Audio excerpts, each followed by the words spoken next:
News for North Melbourne is not all that good. The first charge that was heard tonight, of course, has pretty well been documented. Corey McKernan against John Barnes. We've got some vision back there, Tim, so we might take a look at this incident that's happened. And I think you'll find here that Paul Couch delivers the ball into the forward line on the leaders, Barnes, and then McKernan. You've got to remember these two guys are going pretty well lickety-split, full tilt, and McKernan has fallen into the back of Barnes, and that's constituted a report. The interest here, Tim, is that of the umpire that's reported it to umpire Carey, there was a boundary umpire, another central umpire, and of course a goal umpire who didn't issue a report or didn't find it a reportable incident. The bad news is that Corey McKernan, the charge was sustained by Neil Busy, and he has copped 1 week.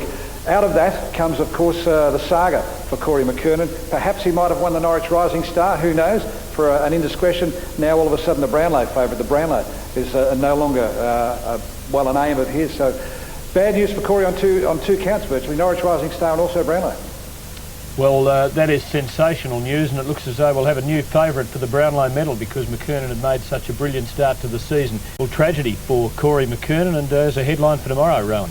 Yeah, it's a surprising one though, isn't it? I mean, I just thought it was a bit line ball, the whole incident, to be honest. I thought maybe a free kick and a 50, but it begs a question. I mean, if they've found him guilty of that incident, 1 week seems a little lenient in terms of a knee to the head, I would have thought, but personally I thought he was a bit stiff to get reported in the first place. Lee, I can see the old debate starting up about whether something like that should cost a player his chance of winning the Brownlow.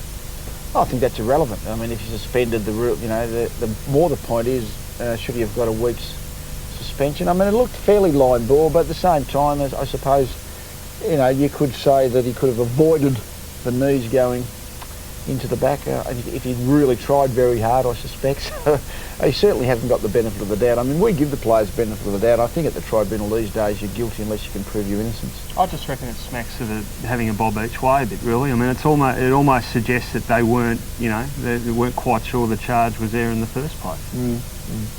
He's a big man, came down hard, and you'd think Busy might have come down a little bit harder if he was convinced of his guilt. Well, I would have thought so. I mean, one game penalties tend to be for the lesser offences, don't they? And, if you're saying that a knee to the back of someone's head is potentially very dangerous, you'd probably think it'd earn a bit more than one.